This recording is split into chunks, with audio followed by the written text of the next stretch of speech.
Oh, it's so good to see y'all. Well, I wish I could see y'all, but I missed you this weekend. So Ashley and her new breast are taking the girls to Austin. Oh God, Gabri's shopping with her. Well, you know what? I could see her in some Houston garb. I could see her in a bandana bandeau top and a cowboy hat with rhinestone gaucho. So Giselle thinks that the accusations Nneka's made are a lie. However, Ashley thinks she's telling the truth. I think she's looking for a plot line. I mean, she came in with something foolish and ignorant, but it is a plot line. More than Rob the Throb has to offer. Over with Wendy, she's like, the second time this heifer met me, she calling me out my name because she's looking for a story. And sadly, for the past 3 seasons, this show has been about picking on Wendy. Oh God, now Mia's here getting on the bandwagon. Nneka's smart, she's not gonna make up stupid stuff for no reason. I am sorry. Why are we talking about shrines in 2023? The only shrine I know is the Shrine Circus, and I don't even think that's an opera no more. And of course, Gabrissy gonna believe Nneka because you hate Wendy, because she's accomplished, and, well, what do you do for work? I mean, now that you're not gonna have child support, how will you bring home the bacon? So now we have the Nneka family planning plotline. Now Nneka wants to say, I wish I had sat Wendy down privately when I said something about the shrine. Oh Lord, you've been submitted to a shrine for death and destruction. I don't get that from Wendy Mama. I don't. See, you worried about shrines, but your husband got low sperm count. Maybe you should be praying. Maybe you should submit your husband to the sperm shrine. Over with Mia and her coot. So they in therapy because the coot's gone coinless. So she wants her coot to retire. I ain't buying that. Y'all just had to downgrade to a 1,500 square foot apartment with 4 kids. Oh Lord, so they got taken by a con man just like Rob the Throb. All right, so we done arrived in Austin. So we done split the girls up by the zodiac signs. Earth, fire, wind, water, heart. Go Captain Planet. Well, Nneka's Captain Crammit. Oh, she done put Candace and Rob the Throb together. Rob gonna say, I thought Ashley was my friend. Ashley ain't nobody's friend. Ashley is only friends with her forehead. However, Karen still has an issue with Rob the Throb. She's put half of Robin in the freezer, won't put her pie in her mouth, and I'm sure Rob the Throb would love a pie in her mouth. Although she does give me touch me not tea as well, so you never know. Kind of a strap girl. I could also see her as a strap girl. Oh, this hotel is nice. So Ashley puts Rob in the penthouse room because she's been under stress. Why are you rewarding her for Juan's cheating? It's her choice to put up with it. If she wants a messy marriage, let her have at it. Oh God, but now Karen's still going over this Rob pie. I'm sorry, but she's too flavorless to make me think of something good and flaky. Rob thought they were in a good place. Why? Your extensions aren't, so why would you and Karen be? However, Wendy's like, I don't know Nneka from a can of paint, so I have no investment in her nutty boo accusations. But now Karen brings up the issue between Giselle and Candace. She said, Giselle, you get real mute when Candace is in the room because she's not able to fraudulently accuse her husband of sexual harassment. Candace said she ain't talking to me because she's trying to get me off the show.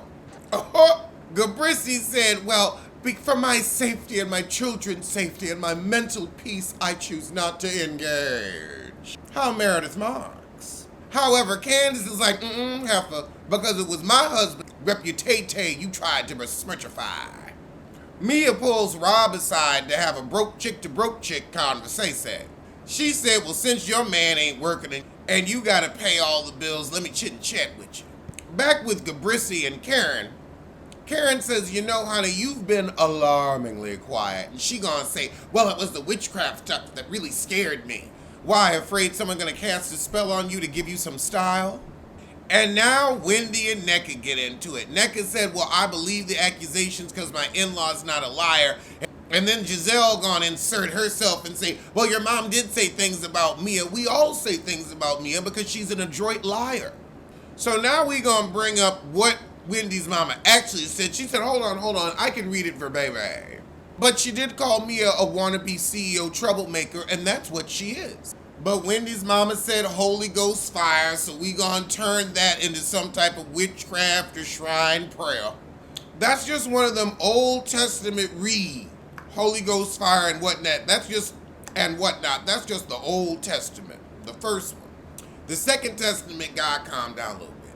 Now Nika gonna act like she don't know Wendy, but your husband was following her husband and you wanted to know why there was an unfollow, but you don't know Wendy.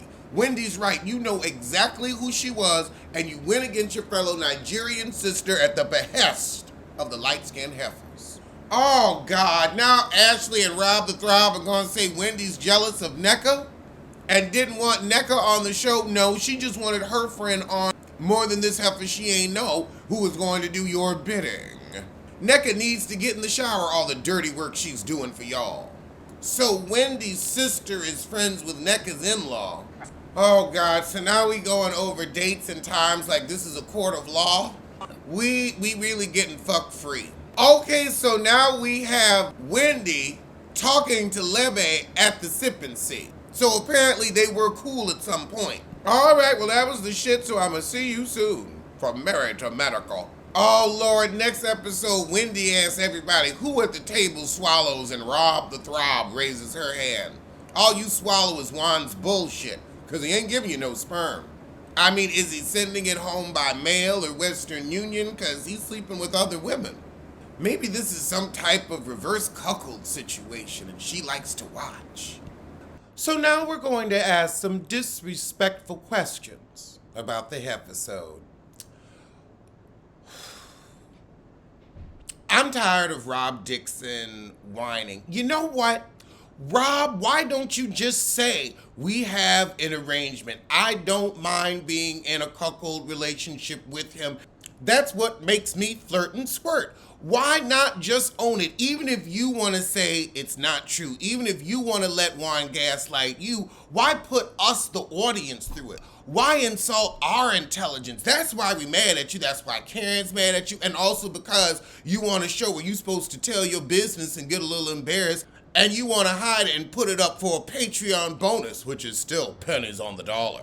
So I could see why Karen, who had to be embarrassed when y'all wanted to wear free t-shirts and you specifically wanted to get in man drag, which I'm sure didn't take much convincing, and go to Karen's house to see if she was in her rental. So I can understand Karen's irritate with you. So that's my question to you, Rob. Why not just tell a plausible story since you're the only one able to believe the Juan Dixon lies? NECA, instead of trying to foster friendship with these ladies, all you seem to be doing is attacking Wendy, which makes it seem like you're going to use her name to be on this show regardless, so you couldn't use her name to get on the show, but now you're going to use her to stay on the show. Even if you did have a problem with her, why didn't you sit her down with a one-on-one? Because you needed something to talk about, a little shrine to figure out. But it's giving simple, it's giving sorry, and I'd say this was beneath you, but this is all you've shown us.